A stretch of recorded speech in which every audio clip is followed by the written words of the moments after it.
إذا أنت شخص عايش بألمانيا وعمرك تحت 18 أو عندك أولاد تحت 18 وحابب يكون عندك أو عند أولادك أسنان مستقيمة وجميلة وبدون فراغات، فأكبر معروف بتساوي لنفسك أو لأولادك إنك تروح عند دكتور أخصائي تقويم أسنان.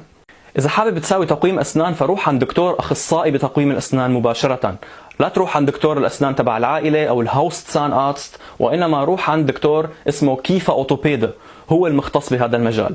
لأنه تقويم الأسنان بألمانيا تحت 18 سنة مجاني بشكل كامل، بينما فوق 18 سنة رح يجي عليك مبالغ باهظة.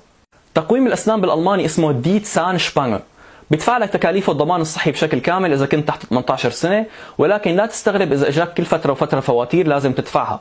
هذا نوع من التحفيز من الضمان الصحي تبعك إنك تلتزم بالعلاج وما تروح عليك ولا موعد لحتى تنتهي المعالجة تبعتك.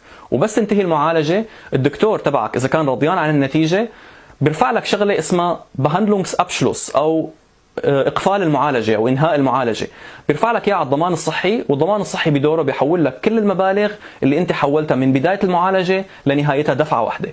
كتير مهم إنك تعرف الفرق بين Zahnreinigung اللي هو تقليح وتنظيف الأسنان، والتسان أوفهيلونج أو بليتشينج اللي هو تبييض الأسنان.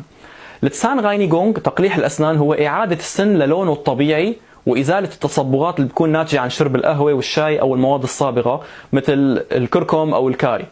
بينما التسان أوفهيلونج هو منح السن لون أبيض أفتح من العادة. يعني لا تفكر إذا بتروح عند الدكتور وبيقول لك رح نساوي تسانغاينيغونج تفكر هذا تبييض للأسنان، لا، حتى في فرق كمان بالسعر. تقليح الأسنان بكلفك حوالي 80 ل 120 يورو بألمانيا، بينما تبييض الأسنان بكلفك من 300 ل 700 يورو.